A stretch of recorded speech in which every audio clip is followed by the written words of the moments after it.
Okay, well, this video is for Marcia at Wolf Appliance. Working with this lovely lady who is also a Yanko Camaro owner. I'm jealous. Towards trying to diagnose some problems we're having with this Wolf double oven. As you can see, we have the Sub-Zero refrigerator, Wolf double oven, and a Wolf cooktop.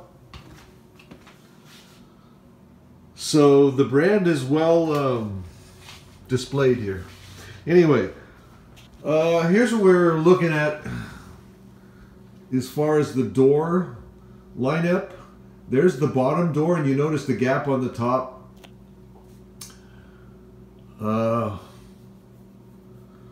Someone looking at this who's just spent like 2.5 days adjusting 2 doors on a 57 Chevy, that's a terrible gap.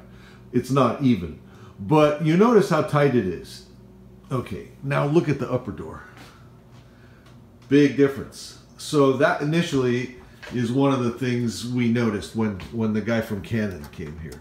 The other thing we were looking at was that this gasket, this is a new gasket installed yesterday. The gasket that was on there was all flat right here, like it was pushed in like this, like it was going inside the cavity instead of against the face of the cavity. There's the track marks I was telling you about. You see here? Obviously, gas is getting out of this corner and coming up. There it is right there. There's the rest of it right there. And it's the same on that side. And here. And like I say, looking at this door, when you looked at the gasket was, that clip doesn't feel like it might be. There, it just went in the hole. There's a little clip there that wasn't in the hole. The gasket was all, no, it was this way. It was flat this way. Like it wasn't going against the face of the oven cavity. It was going inside the oven cavity. So that's why we thought, well, we need to raise the door between the big gap at the top and the fact that the gasket was all flattened like it was going in the cavity. It told us, okay, well, the door needs to come up.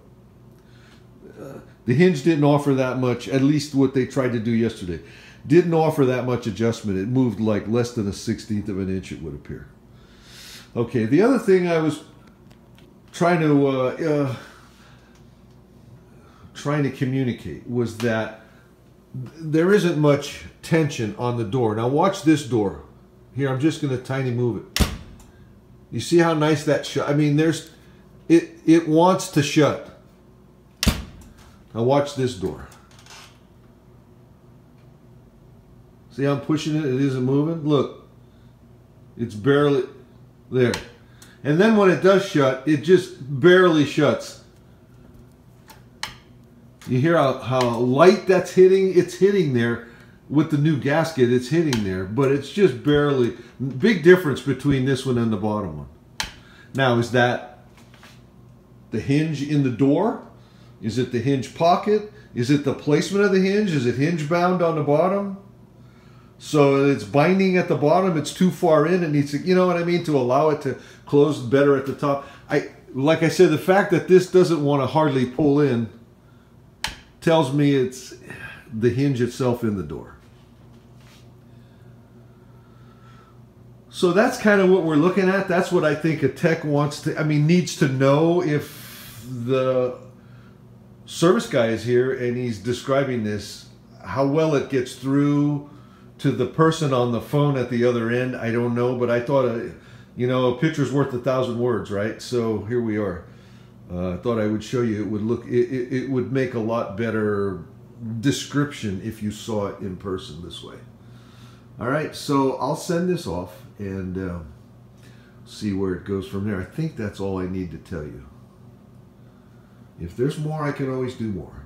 All right, thank you. Bye. One more thing, I guess, while we're talking. This is what the inside of this oven looks like. It has gone through the self-clean process. At least it says it has. It works for 4 hours and says it's done. But I mean, this is sticky still. You know, it's not getting that, it's not carbonizing that fluid that's stuck to the door. The walls are sticky too. So, like I said, the self-clean just isn't functioning. Like I said, I ran the self-clean program for an hour. I put the timer on. I set it for an hour. At the end of the hour, I turned the oven off and was immediately able to open the door. So after an hour, the oven wasn't even at the 300 degrees where the lock unlatches. So that's other information I think the tech wants to know. All right, bye.